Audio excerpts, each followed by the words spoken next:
will probably not be my best video because I packed up my lighting stuff. But we are getting ready to leave Utah right now. I was here for a week. I did not get to do everything I wanted to do. I didn't even know I wanted to do. I didn't research Utah much, but there's so much out here, and I want to do another trip. Sedona was amazing. I was really doing good out there. And then out here, I kind of took a mental tumble, and I don't know, I think I had a lot of realizations from certain people in my life kind of showing me where my wounds from my dad and family come from. I feel like after I worked through all the trauma of all the abuse and the rapes that I've been through, and I was like, oh, I'm fucking good. Like, that's why I was all fucked up. Cool. And then, like, I'm getting down to my core beliefs and how I was treated and how I was raised to think about myself. And I was like, that explains why a lot of bad shit happened. You know, you've never had boundaries and you've never been told that you're worth anything or that you take up too much space. You kind of let yourself get treated like shit. And I just saw that. And it really hurt because I still tried to have a relationship with my dad. And I'm seeing that that's pointless. So I was just in a really bad headspace. I didn't really enjoy Zion. And then my hip flared up.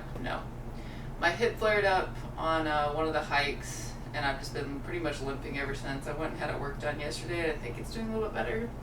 Half of me just wants to stay for another week and go see everything. But if I can't even hike, there's no point.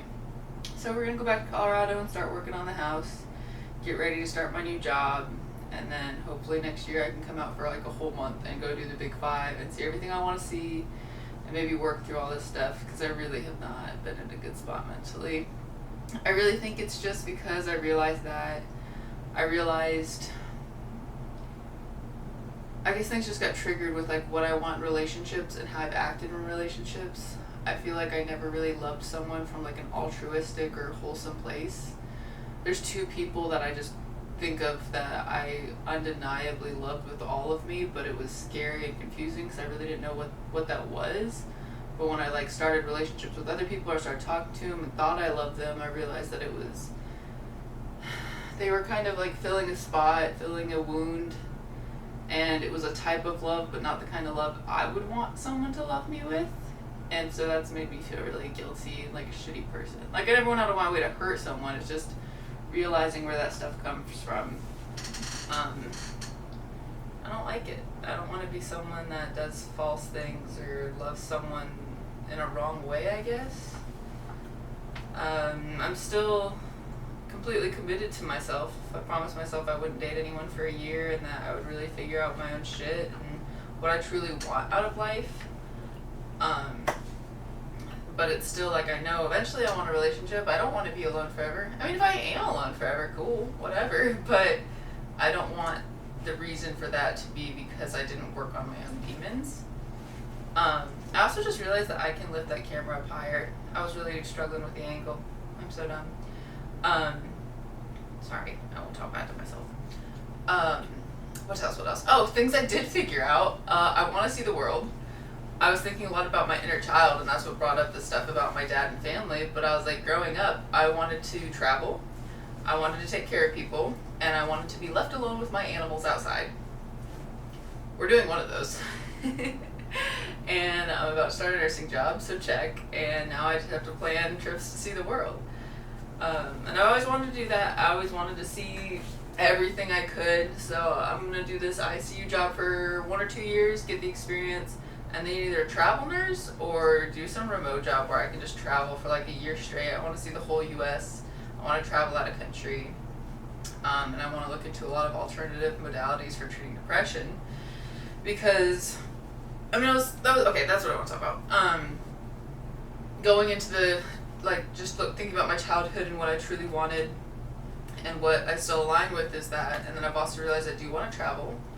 Actually, I wrote it down. That's going to be easier than me trying to remember things.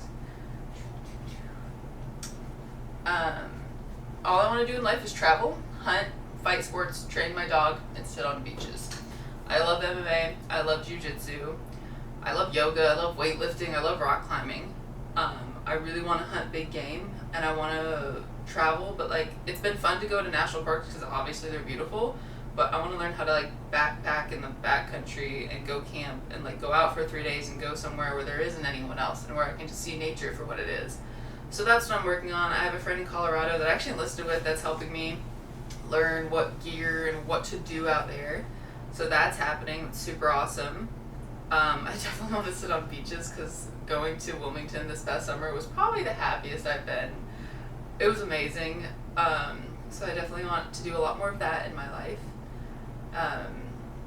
I struggle with the fight sports and training because I have this mentality of like go, go, go, never stop. Like I don't care if you hurt, I don't care if your hip's falling apart, like just keep going. Like I went to Muay Thai after hiking all day and messing up my hip.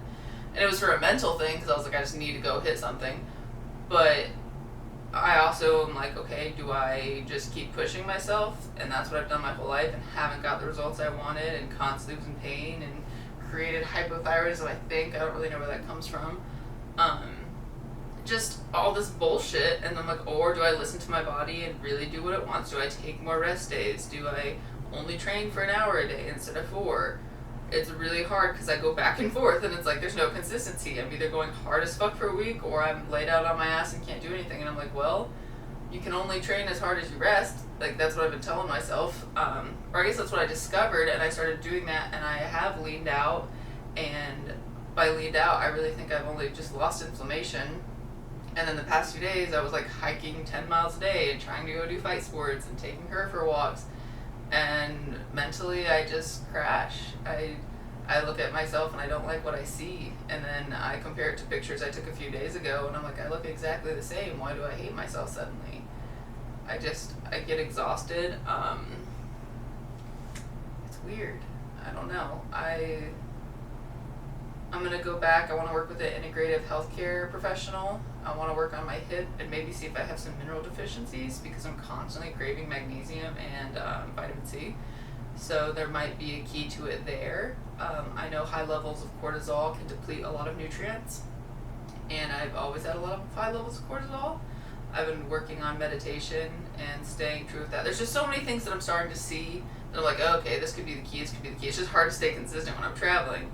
So I really do think this year of going back to Colorado, getting settled in and getting into a good routine, I can, because my mental health it is so much better. But I think there's a few keys that I can work on and see if that really helps it. But then the other thing I'm worried about, even though there were some things triggered from my childhood, and looking where core beliefs come from and like where I need to change how I speak to myself. The other thing is it's about to be October, and this is about the time of year that my depression sets in. It's kind of like an anniversary of an event, but I don't know the exact date. It was just when the temperature changed, that's when I was first raped. And so every year around that time, everything starts to lose color. And it's kind of been like that. Zion was so beautiful. It was so beautiful, but I couldn't appreciate it. And I was like, well, I'm just in a bad headspace. I'll come back when I'm in better place. But I'm afraid everything's losing color. I'm afraid that whatever I did and the integrative medicine that really helped me remember my trauma has helped me work through it, but it might have not cured the symptoms and the depression. And that's fine. There's no miracle cure. It's just I was very hopeful that this would be it because I really didn't want to go through that again. But on the bright side, I had a good summer. Before, I only had bad winters, and summer was my beautiful time. And then the last 2 years, I didn't have summers anymore. It was all gray. So at least I have that back. So I'll keep pushing forward, because I can deal with that. I can deal with having half the year being really miserable and half the year being beautiful. I'd really like the whole year to be amazing, but I know I can deal with that. I just couldn't deal with it all being gone. But we're still gonna, it's you, battle. It's you. It's you in the mirror. I'm still gonna work on it. I have my battle buddy. I have a job where I get to help people, and I get to learn how to heal the human body, which is just insane and entertaining. There's so many things I want to learn. There's so many things I want to do still, so this isn't the end. But it's definitely a sadder ending to this trip than I wanted. I really wish I kind of saw forward a little bit more. If I would have left in May, I could have seen the whole country. Things got in the way. I put other people above me, other people's needs, and like this inner desire just to be loved and accepted that I pushed down so hard. I think I need to accept that I want that, but wait until I do it for myself before I let someone else do it. That's something I'm also struggling with. I just want to be okay. I want to contribute to society in a positive way, but I mean, everything's been done before. I'm not doing anything groundbreaking. I just want to experience the world, so I really need to do what's best for me and best for my puppy. So, we're about to leave Utah. We'll be back. I'm going to go work through my stuff, and I don't have any answers. This isn't like, oh, I made it, here's how I did it, guys. I'm still working on it. I thought that was the camera. I don't think there is any solution to always be happy, and I'm not looking to always be happy. I'm just looking not to have these giant pitfalls that make me feel like I'll never get back up again. And that's kind of where I'm at right now. But I'm still moving. That's one thing I've learned through 10 years of PTSD, depression, and multiple accounts of abuse is that I can keep going. It might not be fun, might not be enjoyable, but I will get there. So that's kind of where I'm at. I just don't want to be there. It's not fun. I'd rather be road tripping across the country having a great time, but everything is losing color. So we're going to go work on that. Maybe in a week I'll be fine. Maybe it's just processing. I guess about the parent stuff, I just realized that there was never space for me. I was told I was too affectionate to my friends, and I talked too much to my parents. So I learned to keep myself contained and shut up. And that created a lot of problems in my life.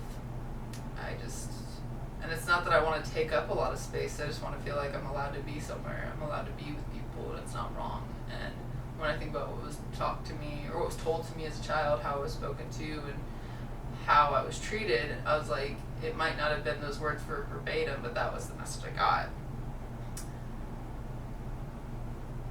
And there was nothing wrong with me. I was such a cute kid, I was such a loving kid. And it's weird that I can see that, but I still can't completely just like fix it. I can't like flip a switch, but I'm working on that. And I'm gonna figure it out. I've been doing a lot of meditation. I've been learning how to use things as a tool. Like I was so disconnected from my body for a long time. I've been trying to really listen to it and get connected. But then for a lot of these physical feats and things I do, there's an intense focus that I want to get into where I kind of have to disconnect from my mind and just focus on my body, or just let my body take over and not think about it. So I'm learning how to flip that switch through meditation, how to completely be present and aligned with myself, and then how to just be machine. Because I feel like that's kind of a superpower, and I've been on both sides. So that was a long rant. I'm probably not even going to edit this video. This is just where we're at. Got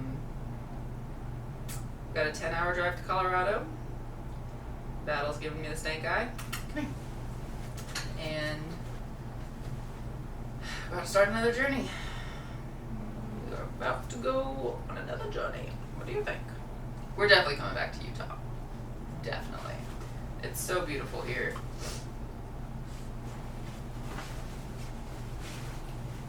And I don't even want to be happy anymore. I just want to be okay consistently. You ready? You ready? Oh, just get all your hair all over the Airbnb bed. Why are you looking at my socks? What the hell? Nasty. Alright, bye guys. Me. Oh wait, look at my shirt. Are you in the way, Battle? Oh, you found food. Good job.